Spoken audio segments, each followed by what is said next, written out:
Hey vinyl community, how's it going? This is Bill from the Vinylverse, doing another video today. Funny thing, I did this video a couple days ago, but realized that it was way too long and no one's going to watch a 43-minute video of me just rambling on. So I wanted to redo the Vinyl Tag 2018 video and try to shorten it up. So this is the short version of Vinyl Tag 2018. It's 20 questions that tries to, get you to talk a little bit about your interests and what's in your collection. So, yeah, if you want to watch the extended version, I'll leave it up. I go into a lot more detail than what I'm going to do in this video, and I show a bit more vinyl.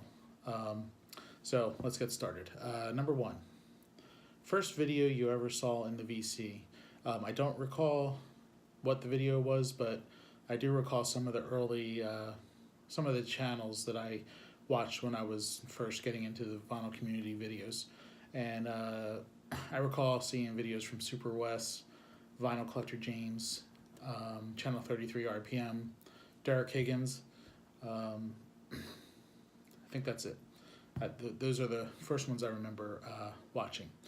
So number two, favorite record that you discovered via VC video. Great channel, Eat Sleep Vinyl, Teddy in his record room. I love his channel. He's so knowledgeable, and he's got a great collection. He focuses mostly on jazz music. And one time he mentioned this he mentioned this album, McCoy Tyner, Enlightenment, and just based off of what he said about this album, I knew I had to pick it up. I did. I love it. Can't recommend it enough. It's got some free jazz. It's a live album. McCoy Tyner was pianist alongside John Coltrane for in Coltrane's classic lineup. So McCoy Tyner, Enlightenment, great record. Number three, what are your other hobbies? I focus really mainly on this hobby, vinyl collecting. If I were to pick another hobby, it would be I like to smoke, ribs, barbecue, pulled pork, that type of stuff. So it's going to be spring soon. Going to be firing up the smoker, the grill, the barbecue. Looking forward to it. Don't have a lot of time to dedicate it to it, but when I do it, it's a lot of fun. And I enjoy it, and people tend to enjoy the food that comes from it. So, okay, number four, why did you start to collect? So, I love music. Vinyl records is what I remember from an early age, growing up with. I love the format, the holding the album covers and reading through the liner notes and looking at the artwork, and of course the record itself. It's always mystified me. Don't really understand how it works to this day. It's just I just love the format. Okay, number five. Do you play an instrument or are you in a band? I do. I play the drums. Not much in the past several years or longer, actually. Had to pack up my drums, put them away in the basement. Just don't have room to have them set up. But I've been playing, since the mid '80s. And, I was pretty good. Drum captain in the marching unit in my band, high school band, for a couple years. Played in some, knocked around with some friends in bands. Had a couple playing gigs for plays and orchestra type shows. So I do play an instrument, drums. I'm not currently in a band, but I have played with friends. Okay, number six, ever work in a record store? Nope, never did. Wish I did. Had the opportunity to when I was younger, but no, never did. Number seven, favorite album from the year you were born? So 1971. Genesis, Nursery Crime. A lot of great albums came out in 1971, but if I were forced to pick one, I think this would be it. And that's what I'm going to show today anyway. Genesis, this was the first album that Phil Collins and Steve Hackett came and started playing with Genesis on. It's really when the band found its way. Great songs like The Musical Box, Fountain of Salmacis. Love this album. Great artwork. See if you can see that. Okay, number 8. What classic record have you never heard? Okay, there's a handful that I could think of, but the one I'm picking is Marvin Gaye, What's Going On. I know the song What's Going On. I know what a classic album this is, and I should have listened to it by now, but just never have. So one of these days I'm going to get to it. Number 9. Show a guilty pleasure record. Okay. Hooked on Classics. This album came out in the early 80s. It was huge. Great intro to classical music for anyone who doesn't know much about classical music. My daughter likes to dance to it when I put it on. You know, sometimes Sunday morning, cooking breakfast, put it on, and it's a lot of fun. You know, it's got a good beat and synth. So this is my guilty pleasure. Number 10, Strangest Record. Okay, didn't know what to pick for Strangest Record, but this is what I'm showing. Anyone who grew up in the Philadelphia area in the 60s, 70s, 80s, and I think even 90s, not sure how long it went on. Yeah, I think into the 90s. This guy, Larry Ferrari, was had a Sunday morning program for a half hour where he played the organ. He was a staple on local Philadelphia television. This album is Larry Ferrari at the mighty Wurlitzer pipe organ, recorded at the Detroit Theater Organ Club. I liken it to carousel music, or merry-go-round. When you're on a merry-go-round, what you hear being played, that's what this sounds like, Wurlitzer organ. That's my strangest record. Okay, number 11, show a picture disc. So, received this as a gift for my birthday a year or two ago. Star Wars The Force Awakens soundtrack.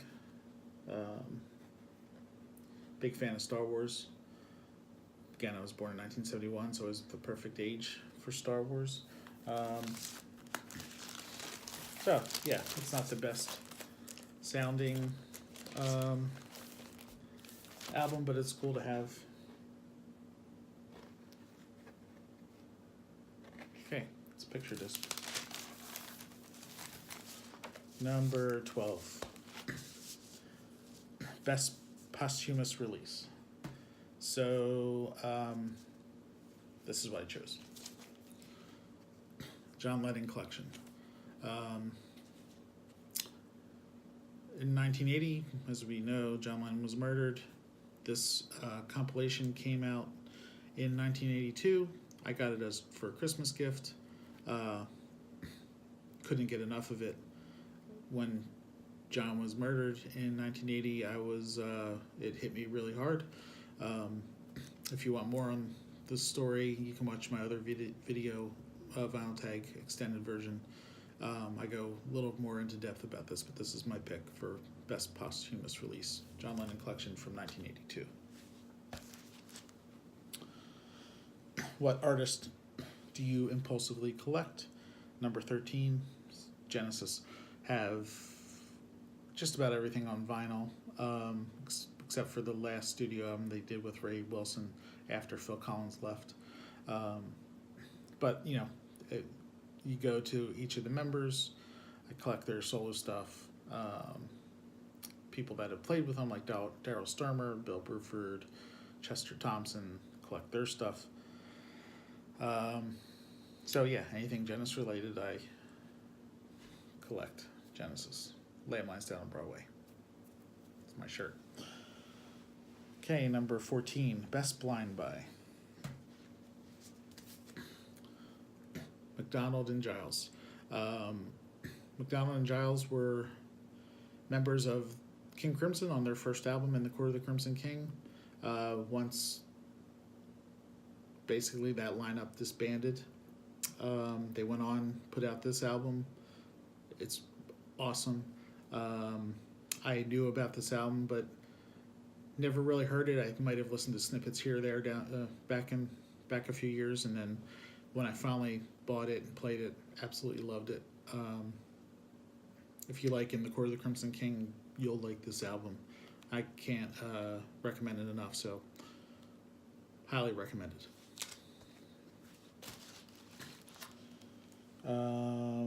Let's see. Number 15, A Blind Spot Artist.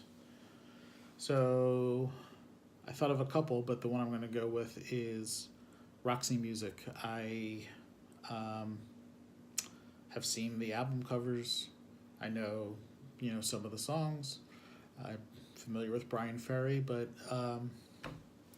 they're a blind spot artist to me. I don't know their catalog. I don't follow them. They get a lot of respect and love in the vinyl community. I've seen them come up a lot. So it's probably a band I should follow, and I think I'll start digging into at some point. Number 16, your favorite album cover. Now, in my other video, the long version, I did show a bunch, and you know what? I'm still going to show a few. Just because I love album artwork. It just draws you in, and I could have picked any of the album covers from the Beatles, but here, this is what I'm going to show. Look how awesome this album cover is. Peter Gabriel plays live. I just love this artwork. Of course, the album's great as well. Everybody shows this. I just mentioned it, In the Court of the Crimson King by King Crimson. Just awesome album cover. Fascinating. I showed this in another video, Three Friends by Gentle Giant. How awesome is this album cover? Actually, when you open it up, he's holding the band in the palm of his hands. Great album artwork. And then what I picked is Genesis, A Trick of the Tail. Most of the Genesis records has really good artwork, in my opinion. Later on in their career, it's not quite as strong as the 70s, but I mean, look at this. Amazing. And each one of these characters plays a part in the lyrics of the songs on this album. So, Trick of the Tail by Genesis. Favorite artwork, album cover. Okay, number 17, a musician you've met. Briefly mentioned him a second ago, Bill Bruford. Being a drummer, he's at the top of my list for drummers, and had the chance to meet him at a book signing. His book, Bill Bruford, The Autobiography, it was great. I was so happy that he came to my neck of the woods for this. He talked for hour and a half, can't remember how long. Excuse me, read passages from this book, took questions, signed whatever you wanted. Signed my book right here. Bill Bruford. He's played with, started out with Yes, moved on to King Crimson. Excuse me, did a tour with Genesis. Had his own band called Bruford. Played in UK. Some other bands. He started his own jazz band called Earthworks. Played with King Crimson again. got back with some of his former Yes mates. Played in Anderson, Bruford, Wakeman, Howe. Played with King Crimson a third time. So yeah, he's been around. And he's an awesome, awesome drummer. Excuse me. Number 18, show a record with sentimental value. This record. So in 1976, I'm 5 years old. My family got this record. I absolutely loved it at the time. I still love the Monkees. I think they're underrated, even though they get hit on for not playing their instruments on a lot of the albums, but great songwriters, especially Mike Nesmith. So, played this to death. Records are pretty beat up now from playing them so much, but this is sentimental value record. Number 19, your favorite album no one else seems to know about. So, Mike Nesmith, just mentioned him. He had a band after the Monkees called the First National Band. Michael Nesmith and the First National Band. This is their first album called Magnetic South. Great country rock. If you love country rock, pedal steel guitar, you should really look at this album. It's great stuff. Michael Nesmith, I don't think gets the credit he deserves for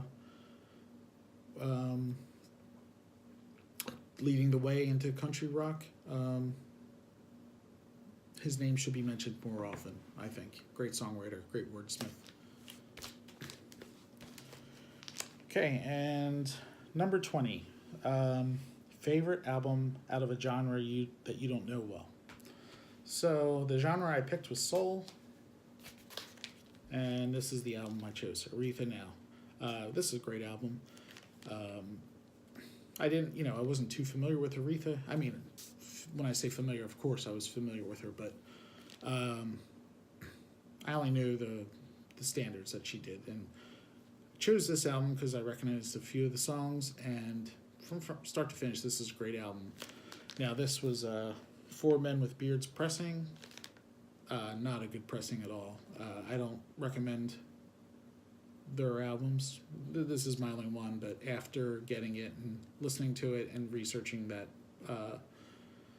label, I don't think I'll be buying another one from them. But check this out if you hadn't. Really good. So soul music, Aretha Now. That's it. I got it down to 18 minutes, it looks like. So thanks for watching. Like I said, I go into a lot deeper detail with these questions in my extended version of this video. So if you feel inclined, go check it out. It's 43 minutes long, so it's a commitment to watch. And yeah, I just want to thank everyone who's watched my videos. I'm just getting started. Anyone who's subscribed, I really appreciate it. Share them if you feel inclined.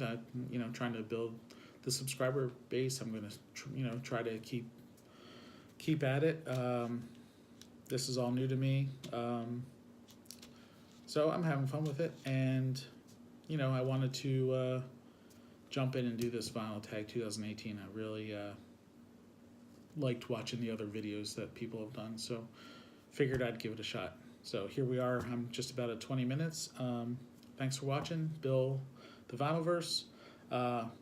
Take care, everybody. I'll talk to you again soon.